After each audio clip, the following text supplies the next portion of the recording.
Welcome to Friday Fish Facts. I'm your host, Ron DeSantis.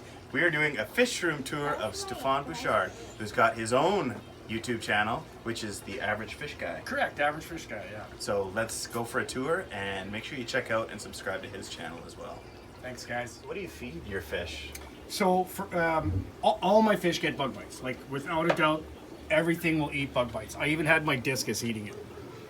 So, it's actually been hard to feed them anything else but bug bites at this point. But the cories do love this stuff. Even the fry, I'll just take some and just crush it up really, really fine. Yeah. And the fry take to it right away. So I see you've got cucumber and stuff. Cucumber to the Plecos for sure. Are they in there constantly, cucumber? I'll leave that there till it's gone. Yeah. Yeah, I don't take it out or anything like. And then, well, no, I'll wait a few days, let them eat something else or whatever. But yeah, there's generally always cucumber kind of kicking around. Do you flakes as well? I'll do flakes, but for the most part, the bug bites. Yeah. It's mostly bug bites, and it's not even by choice. I tried it once, and then I tried to feed other things, and they wanted this. That's all they wanted. So I'm just kind of stuck with it. 90 gallon. It's got one canister on it and a hang-on back. And inside we've got some blue sapphires and some Mara Rock females, and then we also have some ruby reds. What's that gentleman's name? That is Gibbles. Gibbles. He is one of the fry that came when I was breeding Africans a while back, and he's clearly not the right shape, but he's very active and he's our fish mascot, if you will. So that is Gibbles. We love him. I noticed on your tanks you have a date. Is that sure? You track your water changes? That's when my water changes and how much I did. So today I did 50% in that tank. Okay, yeah, I noticed you got them on. I mean, I guess how else would you keep track? You lose track. I do anyways. And sometimes I forget to write it down too, and then a couple days will go by and I'll go, wait a minute, no, I changed water on that. Right? And what do you do?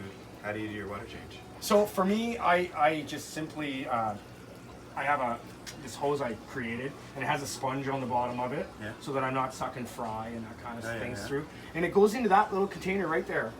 So this way I'm not putting anything in our ecosystem outside my house, right? Nothing goes in my drain or toilet or nothing like that. So I'm not getting java moss or snails or anything like that. And then I just use a garden hose, fill it up. This guy right here. I just go to whatever tank I need them in and turn on the taps. Try to set the temperature close as I can. Sometimes I'll put it colder so I can kind of trick them a little bit. Right. Try to get them to breed, stuff like that. But cool. Yeah. All right, let's get into these tanks. How big are these two? So these are both 90s, and here we got some more African fry that's growing out. Again, they're mixed fish. It's half a ruby red, half African Mara Rocks, but I know most people don't like to cross their fish. They'd like to see pure strains, but it happened, and I thought, well, we might as well see what it looks like. So that's what we're doing there. And then down here? Down here, these are Geophagus redhead Tapajo fry, and it was my first batch of them. So they're still kind of growing out, and we have some Plecos growing out in there as well. That's a nice one right there. Yeah, this one's it's probably the most red one I've ever had. So I think I'm going to try to breed that one next time around. Maybe we can get some more color into them.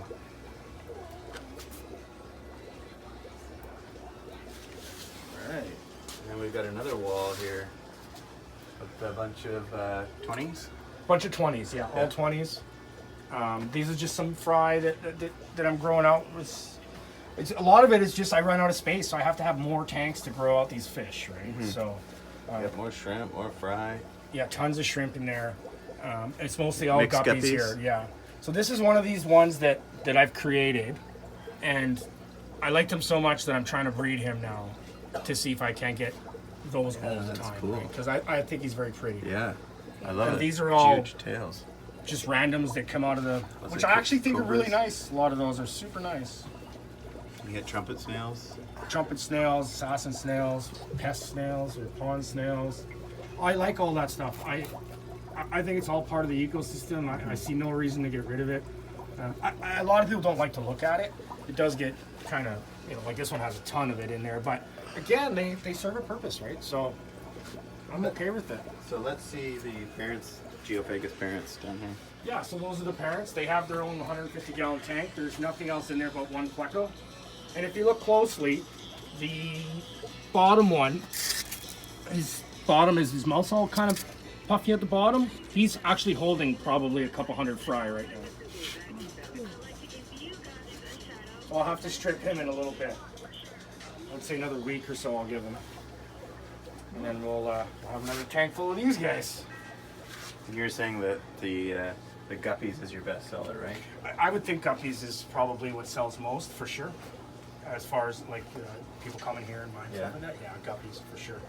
Guppies and plants. People like to buy plants. Java moss is a big one. Everybody wants Java moss. That's another thing that stores have trouble keeping. Java moss. Yeah, well, because it grows so slow. Yeah. It's not really a fast grower. And it's not like you can just, you know, it makes a bunch of shoots and you cut all these babies and start. It doesn't really work that way. So, but I have so much of it that I can kind of keep up. So just a whole bunch of little baby cories. I stuck some shrimp and snails in there to help clean up the bottom if they don't eat all the food, right? So. What type of cories are those? Those ones are going to be all bronze, I think. Cool. Yeah. It's just a 10-gallon tank. What's that substrate? I think this Fluval made this one. Yeah, it looks like the Fluval. Yeah, it looks like Fluval. Stratum one? I mean, it works. Yeah, it works great, but really hard to keep plants down at first. Like I found I struggled to keep anything in it because it's so loose, like it doesn't pack like say the sand does or whatever. Right.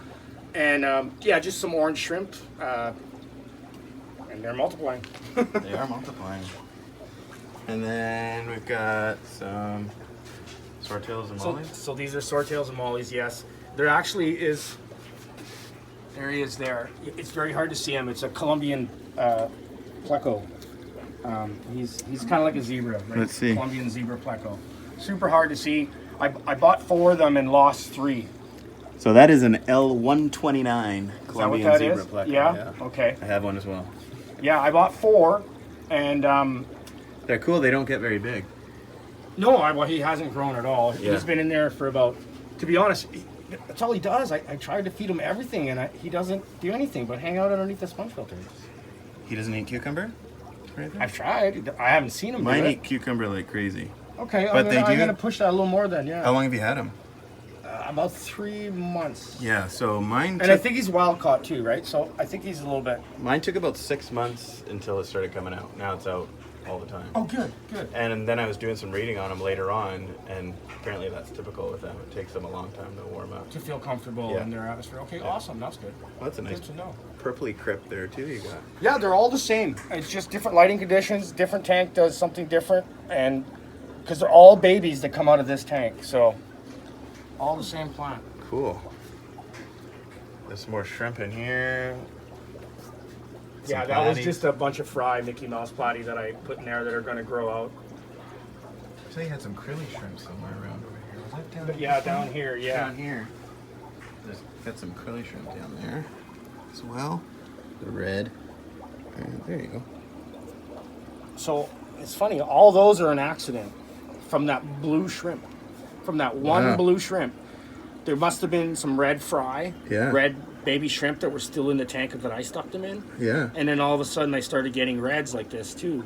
So I've immediately started to, you know, make everybody have their own tank so I could try to clean up the strains, but it's very difficult to do. So you do sponge filter in every tank?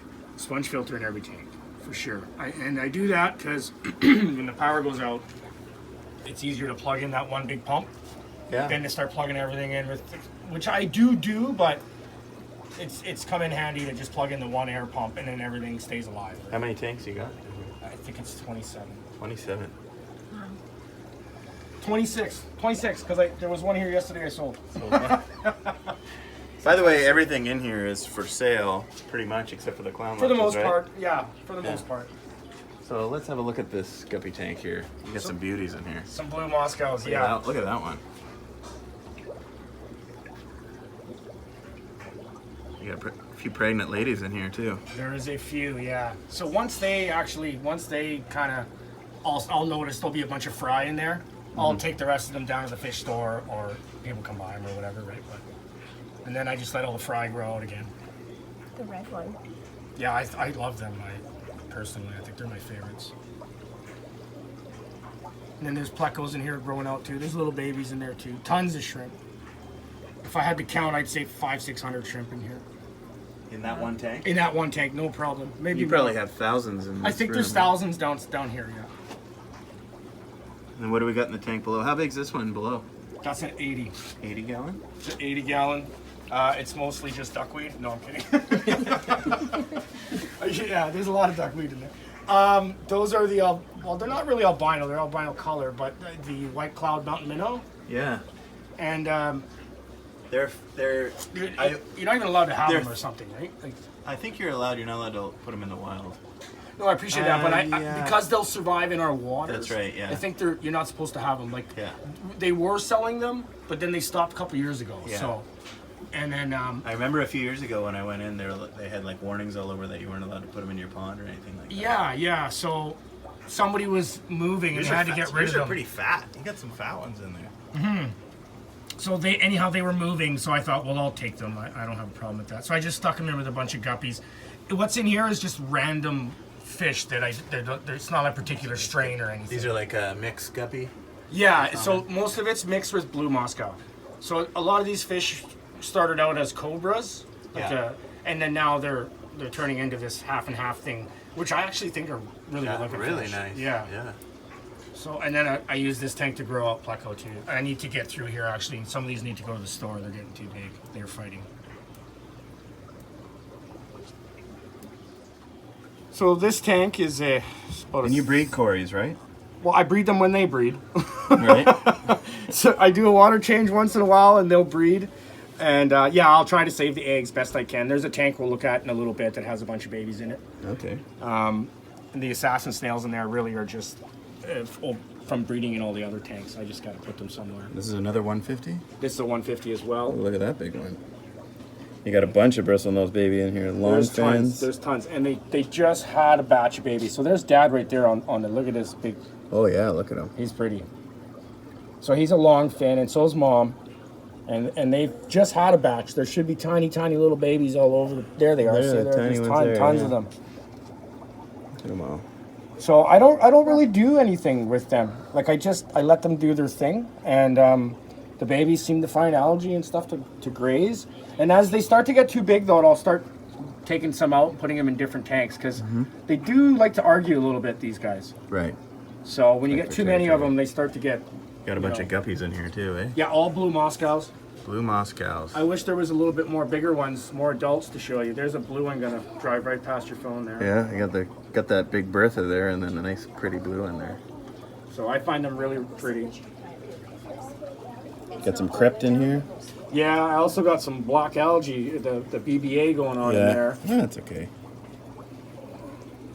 Gallon tank. Got some Actually, clown loaches, my favorite. yeah, they are cool. There's 9 of them in there. And then that's a cool tetra. What's That's the it's naked rasbora, or also known as the Asian rummy nose. Oh, those are cool. So the orange ones with the orange Yeah. face would be the females, and then there's a few in there that are really red. yeah. That one. And those are the males. Oh, that's Like cool. that one back there, he's super red. He's coming out. Oh yeah. So that's a male. And these are little micro rasboras that I that's don't cool. know the Yeah, name. I nice. thought they were chili ones, but they're not. And then obviously the cardinals. Cardinals, some regular rummy nose. Harlequin rasporas. And there's some cories in here too. There they go. Oh, yeah, the bronze cories, salt and pepper. Yeah. I really like that. Look, to me, that looks like one of like a broadleaf crinum. I'm not I super guess sure it that is. it is though, I don't know either. but it's really cool. And this piece of wood, That's a nice piece of wood. this is just from the Vetter River. Nice. Yeah, most of the stuff comes, like the big pieces, it's You're all out of the, same with the rock and The stuff. rock too, It's yeah. all the Vetter River. All of our rocks. And, come and from honestly, the river like too. I didn't even like wash it or boil it or anything. I stuck it in a tank. The wood. Yeah, Or the- I stuck it in a tank, and I got the biofilm for a little bit. Yeah. And it never hurt any fish. Never, like, I'm not saying pick up any piece of wood and put it in your tank, Yeah. but I think for the most part, if it's clean and it hasn't been sitting in muddy, grossness, I think it's okay. Get Like, the water sprite. yeah, That's good for sucking up the nitrates. it sure is. It's great for that, and the fish like it too. A lot of them, the little ones, will hang out around there and stuff like that. So, Cool. yeah. So these plants are cool. We're not sure the name of that one there.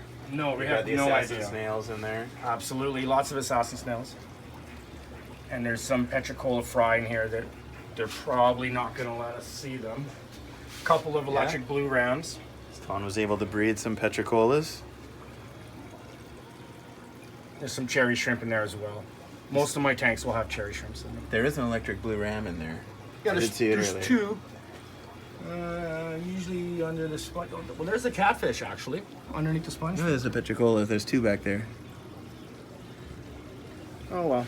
And what do we got below in the tank? You got some cories. So there's some cories in here too, and some yellow shrimp. Julii. The Julies, yeah. And you There's got the 8 yellow of them shrimp. in the yellow shrimps. And this plant actually, this one back here, it's called a waffle plant or something. Oh yeah. It's never grown, and it used to be really, really purple. I posted it on a planted tank farm or whatever, Yeah. and they told me it wasn't even supposed to be in the water. But I bought it as an Where did aquatic you buy it? plant. Fish Addicts. I bought it as an aquatic plant, and it hasn't melted like they told me it would, but it's not growing. But it's kind of cool looking. You got some hornwort in there. Java moss.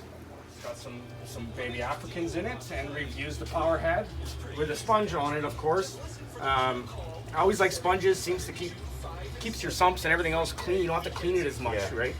And it's just going up through. I made a little spray bar kind of to agitate the water, and then it's going up through a bunch of lava rock and sponge up there, and just makes its way back down, and that's my filtration. And you've got your air running And through. that all my air is through this white pipe.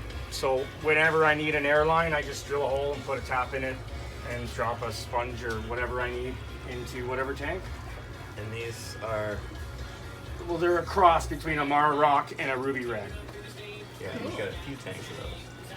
So let's drop down to this tank here. So in here we've got some blue shrimp that I actually purchased one shrimp from a store in Vancouver that was pregnant, and I noticed it was pregnant. So I snagged that one up, and she had babies, but she had babies that were kind of like the Rillies. Is that what they call Yeah, them? The Rillies. The So it came out clear with the blue. Yeah, so it came out half and half. Yeah. So I'm trying to divide the strains best I can and like kind of cull the shrimp. Not cull them, I just put them in different tanks. Yeah. But to try to get straight blue back again, right? It's kind of working, but I'm still getting oddballs. I noticed there's a red one in there too. Like, don't know where that came from, but cool. So, And there then- it was. This tank here, my wife dragged around for many years, and we never set it up. And she knew her brother was coming down from Edmonton, and he actually runs the aquarium at the West Edmonton Mall. Really? Yeah, so he used to. But anyways, so he comes down and she convinces him to set it up while I'm at work. Because it was a big argument. I didn't want a fish tank. Like, I'm like, who's going to look after it, right? But I come home and I fall in love with this fish tank. Like, there's plants in it and everything. Like, it was cool. And all of a sudden, fish are having babies. And then now I'm like, well, we need another tank for the babies. And it's turned into this in 3 years, right? So it's kind of neat that the fish room started with an argument about not having it because I don't want one. And now she's telling me, you're nuts, we only needed one, right? Like, so it's, yeah, so that's where we're at with how we started this craziness anyways. Look at that, new purchases. Right on. Thanks a lot, by the way. Thanks. No That was problem. awesome. That Thank was you a for great coming tour. over. Join me next week for another edition of Friday Fish Facts.